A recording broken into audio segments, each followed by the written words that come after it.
And now, coming to you straight from the 505's most news-biting source of politic-comitainment, it's the New Mexico Inquisition with Danger Cavaros.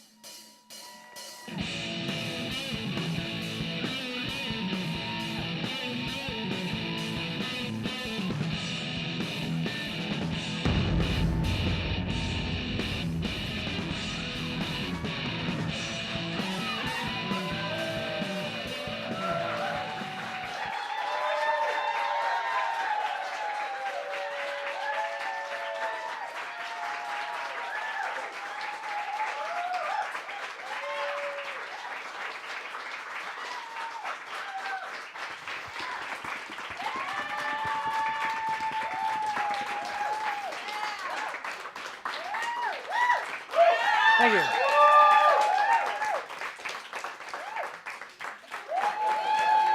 Okay, welcome back to the New Mexico Inquisition, episode 19. We're almost done with our second season. We have the biggest crowd yet. Thanks for being part of it. Very exciting. We have an amazing show for you tonight. As you all know, comedian Rusty Rutherford is in the house. That's right. He'll be joining us on the panel as we discuss current events with our New Mexico Inquisition political analyst and show's producer, Stephanie W. Tejas, ladies and gentlemen.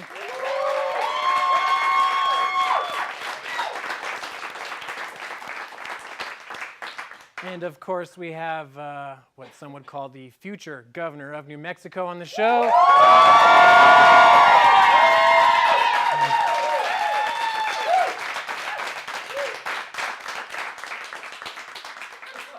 Michelle Lujan Grisham.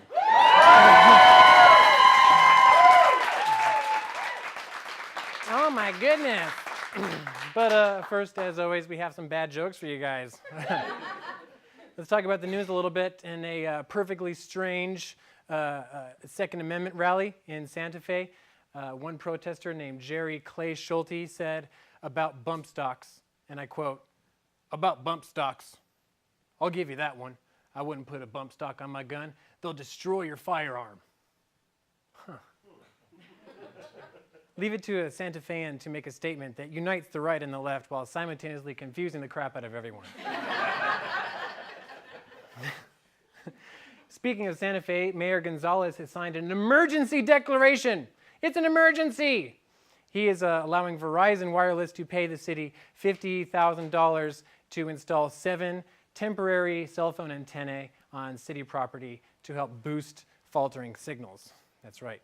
Other city emergencies that Gonzalez has not yet addressed yet: watered down red chili, okay? All right. And not enough vape shops, okay? All right. I know what people in Santa Fe are like. I'm not allowed to drive my car anymore. I got to be able to walk to my vape shop.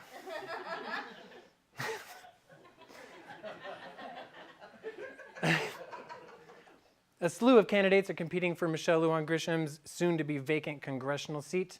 We have Deb Haaland in the lead. She was on her show. Great gal. She's also... Yeah. She also, and this is good news, she has a financial lead over her leading opponents, Martinez and Arnold Jones. That's right. This is good news, New Mexico. A native has more money than anybody else. No, this is awesome. This is what we need. This is the kind of change we need in this country, in this state. You know, this is how we make America great again, okay? Pro tip, too, if you're looking to have a financial gain over your political opponents, you need to use every part of the donation and throw none of it away. Okay. Jeff Apodaca has spent $600,000 buying TV ads. That's right.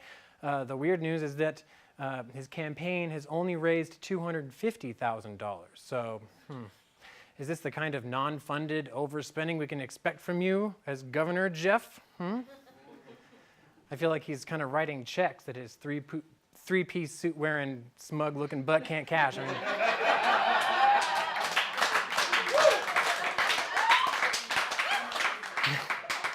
that's what you get for coming after me on Facebook, Jeff. Wah! Wah!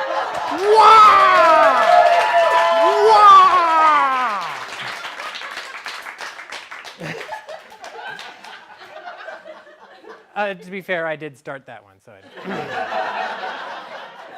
sorry, Jeff.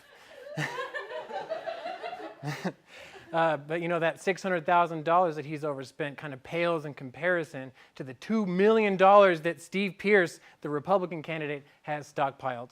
That's right, he's recently won a court ruling. Initially, the court said that he was not allowed to use campaign money intended for federal elections, but now a recent ruling has fallen in his favor after he whined and whined all like, "Give me my money! Give me my money! Give me my money!"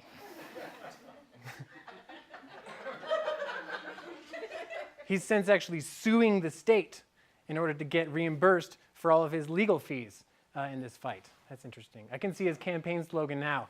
Steve Pearce for New Mexico. Give me my money! No, that's not good.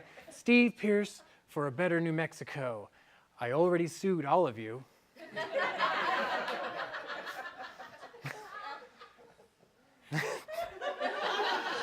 Oh, man. Facebook is coming to Albuquerque. Their goal is to teach local small businesses how to better use their social media platform to help better themselves and their businesses. I say they pay a little visit to Joe Cervantes and help him get his Facebook likes up a couple of notches. You know, he needs the boost. Some of you are like, who's Joe Cervantes? That's exactly what I'm saying.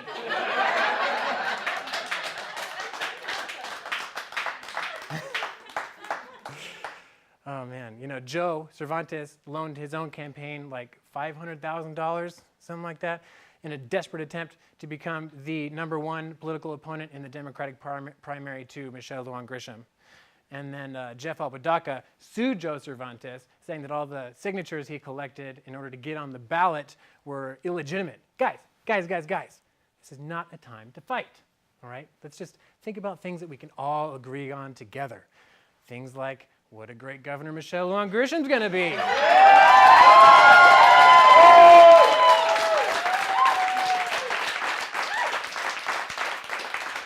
Yes, we do pander to every one of our guests. I am not ashamed, okay? A little bit ashamed. We got a great show. Thanks a lot for being here. Stick around after these messages.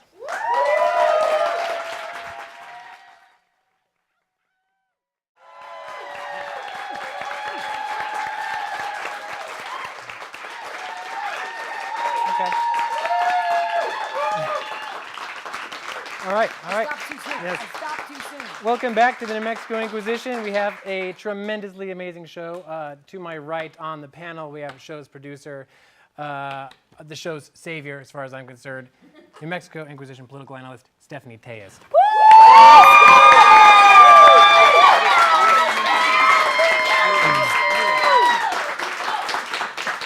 Also on the show to my left, you may have noticed that Michelle Lujan Grisham is here.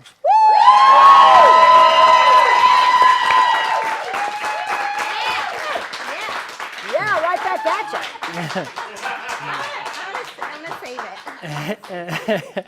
And also, he warmed up the crowd. Very funny person, comedian Rusty Rutherford is on the panel.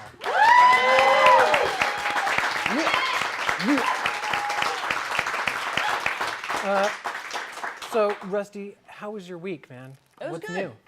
It was good, man. Yeah, pretty chill week. I had one evening where me and a friend had to rush to Walmart late at night to buy, we'll say, ice cream. I was craving ice cream. And so I bought a Snickers bar, like a Snickers ice cream bar, and I was going through the line, and while we were there, she happened to pick up some condoms, a box of 24 condoms. And the lady, like, we went two separate transactions, and the cashier was super nice and friendly, and she rang up my Snickers bar, and she's like, "Oh, ice cream, do you want me to not put this in the back so it doesn't melt?" And I was like, "Oh, yeah, cool, I'll take that." And so then she rings up her, and she's like, "Oh, is this ice cream too?" And it's a black box of skin condoms. And she was like, "No, that's not." And she looked, and the lady was so embarrassed. She put them through. That's an okay story for public access, right? It's a public health story, I'm pretty sure. It's a I public. thought It's this a was public health story. cubic It's fine. access. That's a good story for health. And Yeah. Yeah. How about yourself, Stephanie? You have a good week? I had a really good week. It was kind of a stressful week, you know, work, and then it's like finals week, and I'm taking these accounting classes right now, which are really hard because I'm very bad at math. and I didn't even do my own taxes.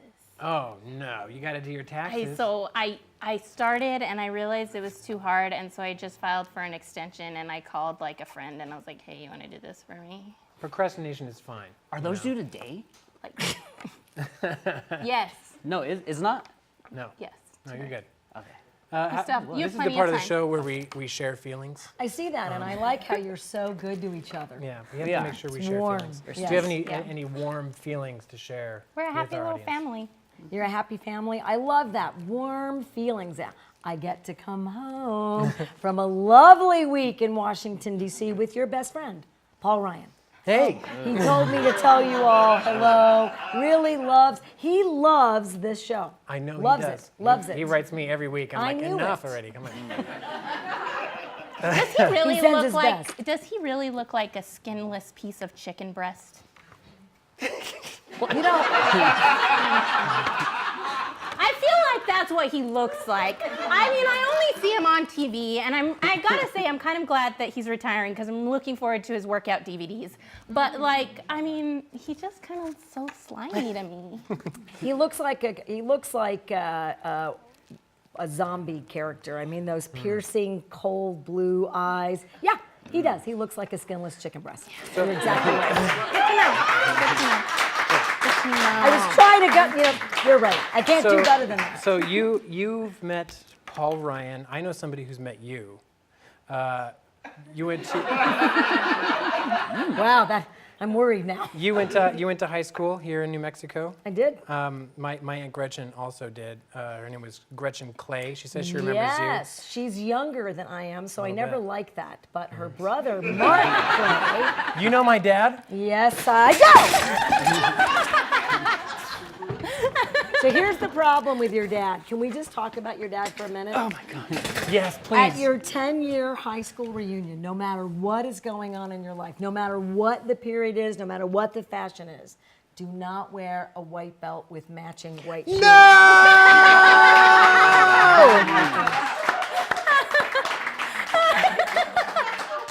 Senor Varros. It happened.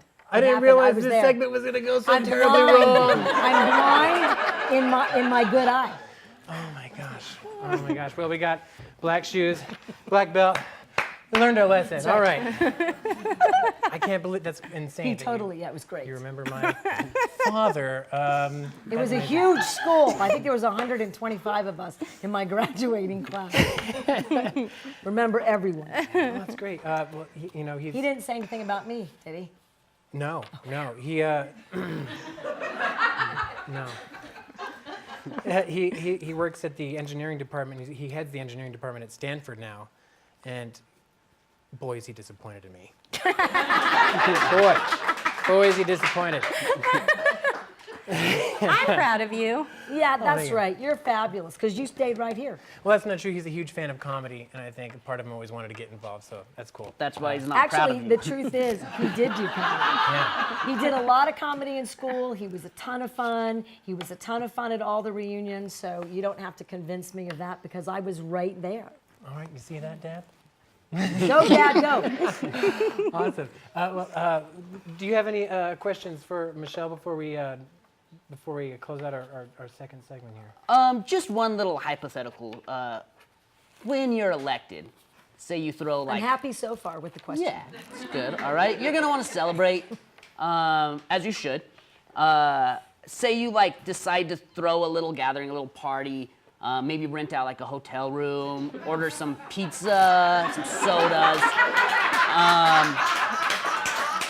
Say you start going, and things get a little wild, you get a little loud, which is fine. It's a party. Neighbors complain because they're trying to sleep. It's late. You're being obnoxious, running around streaking or whatever. An officer shows up just to confront you about your being a little too loud. Like, Yeah. how would you handle What would said you do? situation? What would you do? I would immediately take him to the room that was the problem. And party with the cops. Yeah. Cool. Yeah, I don't understand that. I'm little. If I ever get out of hand, people just put me in a headlock. That's what they do in Congress. So it's a very simple technique. Everyone's trained in my office currently. Headlock maneuver.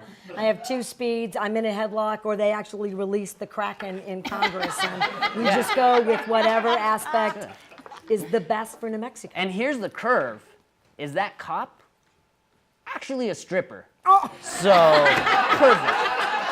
Perfect. Did I know that because they had a boom box, or was I left to guess that? You knew that because he had a boom.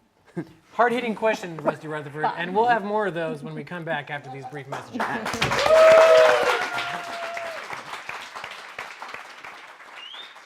are terrible.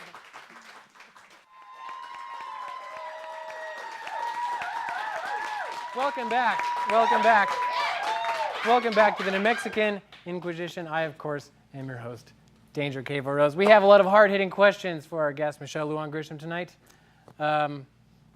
Would you like to start, Stephanie? Yeah, I have a question. right. This is what we call the lightning round. We don't call it that. What does lightning make? I don't know. I don't know. Okay. So recently I read an article in Brava, New Mexico, which is like a Democratic women blog, right? And they were talking about like the Sore Losers Caucus, and everybody knows what the Sore Losers Caucus is. All these men who are mad because they're getting beat up by a girl. And so my question really is like, how is it for you being the top candidate as a woman running for office? I imagine it's something like Princess Leia being the smart, articulate, real badass of the story, but then having to hear that her idiot brother Luke is the hero. Oof. Well, so it is. We know every data point suggests that all of these campaigns are harder for women. The expectations are harder. You have to work twice as hard. You have to have way more substance as part of your campaign. You have to raise more money, although people give female candidates less. It is disappointing because aren't we beyond that, fellas? And with all the women running in the country, I hope I'm the very last candidate where we're going to have sore losers and people who were a bit whiny about any kind of elections. Don't get in an election contest unless you're willing to potentially lose and demonstrate what you're made of for potentially the next opportunity. It's about public service, right? Well, right. I mean, because historically, right, if you fail to hit that 20% mark or barely hit it at the pre-primary convention, you would bow out and endorse your opponent who got the majority of support. And we're not seeing that now, and it's baffling to me that they keep fighting and knowing, because early on knowing they weren't going to win, because starting gathering those additional petition signatures even before the pre-primary convention was over. So knowing they weren't going to hit it and then still fighting. It's bizarre to me that we're not coming together like enough, I'm going to historically. defend them a little, right? I assume everyone who campaigns are everything that you think. They are glamorous and fun. They're never mean or negative. You're never demoralized, or it's not the most demeaning experience of your life. It is actually that. And so you have to really want it. And every single day I get to meet someone or engage in something that makes a difference in someone's life. It's worth it every single minute. All these young people that I get to work with, worth it. So I get it. I get that you're really in it for the long haul, that it means a lot to you, but you have to create a platform. Every single candidate, in my opinion, has an obligation to sort of leave it better for the next set of candidates, so that we're doing more positive work, we're exploring more issues, and we're encouraging more people to run. When we behave this way, you don't encourage good people to run. And that's a problem in this country. And I think women are going to shift that dynamic for the entire country and heal the world. Yep, I agree.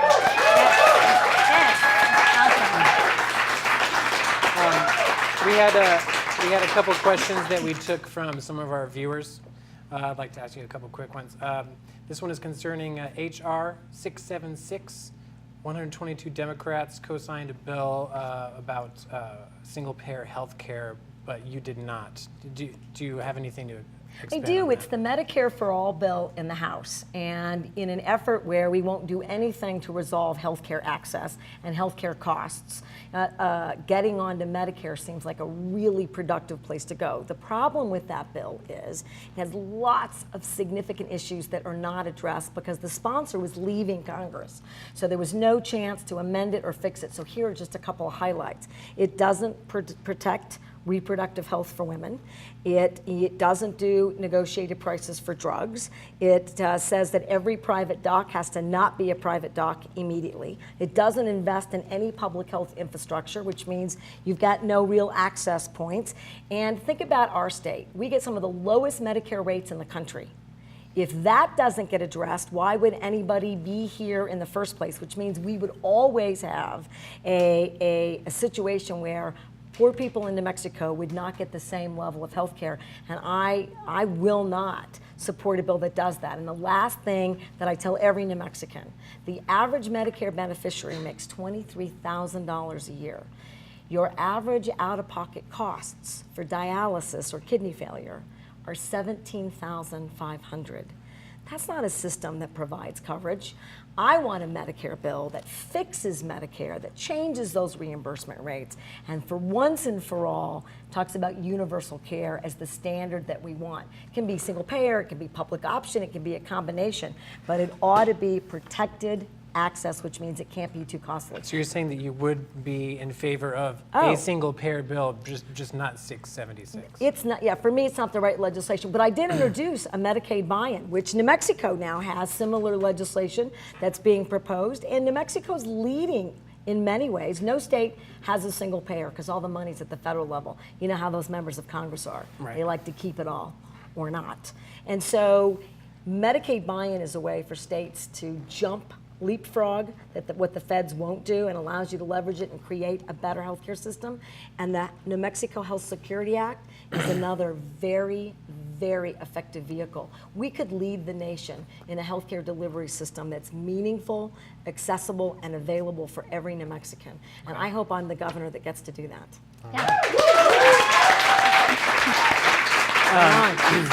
Another question from one of our viewers. He was a big Peter DiBenedetto's fan. A lot of people who are totally in his ballpark are kind of reluctantly looking at Apodaca, and I think a lot of them are kind of like looking for a reason to come to you as their alternative to DiBenedetto's. But one of his primary concerns, and a lot of their concerns, was the potential influence of big donations throughout your congressional career. Do you have anything to say for how you feel about the influence of big money in politics? Peter is absolutely right about this. If we don't take seriously campaign finance reform, then we continue to have this teeter-totter aspect where we're up or down and we don't have any idea what's really going on. I do reject the premise that because I'm, like all candidates, you inherit a non-publicly financed system for Congress, that somehow anyone can buy you. Nobody buys me. Have an independent and objective perspective, and ask many people who have donated to my campaign and who I disagreed with them before they did, and I disagree with them after. But I think that they believe that I'm earnest, they should, and that my integrity is really important. I know exactly who it is I work for. The other thing I used to disagree about Peter about, and he's not wrong about looking at ways to increase transparency. I appreciated that he did that. So he would go to a thing called Open Secrets. The problem with that is it bundles where you get your money. So if I get a donation from a local pediatrician or a physical therapist, it gets bundled under a healthcare section, which makes it look like maybe we're taking money from insurance companies or only insurance companies. Where you can go, which we should do in our state, which I believe Maggie Toulouse-Oliver will get us there, is if you go to my federal election site, every single dollar by exactly who gives it to you is listed in that report. And I want New Mexico to have the same kind of standards, because the first step is transparency, the second step is accountability, and the third step is we have to have publicly financed campaigns. Your federal election site, where can people find that? So it's easy. It's the FEC, Federal Election Commission. Google that and you can go right to it. All right, you heard it, folks. Check that out. One more quick question. I know that you are in support of legalizing marijuana in the state, as long as we take the proper precautions and make sure that it doesn't turn into a train wreck for everybody. How soon, should you become the governor, how soon do you think we might have something like recreational legalized and the jobs and taxes coming? So I have no doubt that we've got a legislature currently that's really primed to get this right? So they've had a Bill McCamley in particular, who's now running for state auditor. He's a legislator from Las Cruces. He's been really engaged in looking for legislation that would put New Mexico in a productive place for recreational cannabis. And I'll tell you, the most important issue you got to get right is if you don't protect medical cannabis, and what happens is patients who need particular products cannot get them. And many of those patients are veterans and children. So you've got to make sure that you've got a very clear effort that protects medical cannabis. He's ready to draft legislation. He's given it overright to other legislators that are clear about that. And then you want to do prevention and public safety and workplace intoxication and workers' comp. I believe that if the governor signals to the legislature that if they do the work to put together a comprehensive effort, that means that I could sign a bill early 2019, and you could have that implemented within the first 6 months. All right. Nice. Awesome.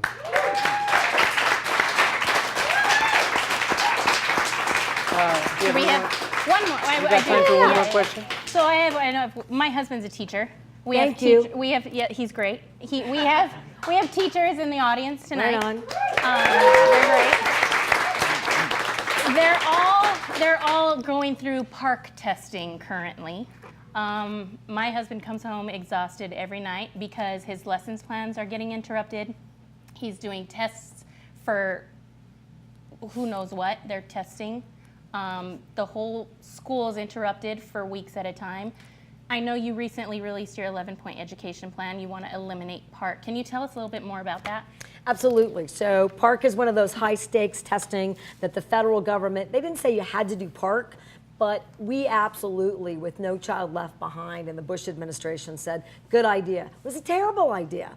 And every evaluation now suggests that that was the worst thing we could have ever done in our public education system. So now Congress said, you don't have to do it anymore. And yet our current governor ignored that flexibility and continues to use both high stakes testing and a product that is now being rejected by most of the states that used it because it's terrible. It stresses out the students, it stresses out the educators, it's creating huge problems for public education in general. It's out. And so then what we really want to say to folks like your husband, thank you for hanging in. This is the last damn time you're going to have to ever do that. Thank you. You are welcome.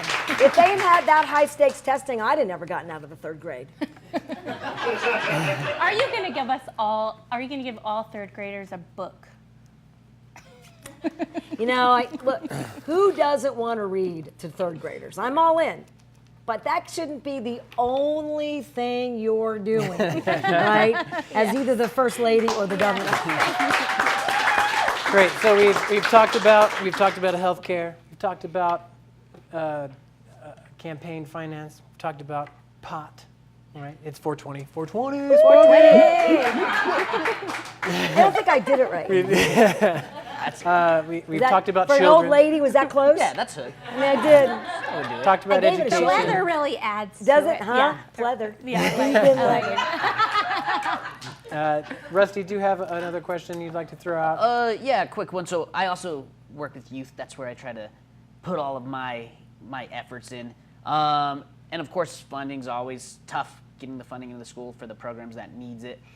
There's always this argument, which is a dumb argument, but between youth sports and youth arts, which one's better? Which one is better for kids if we have to invest?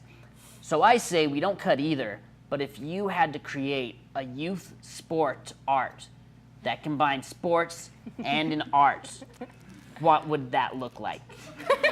It would be a dodgeball, and the dodgeball would have paint all over it. So you're making splatter art, but, right? Yeah, get your exercise.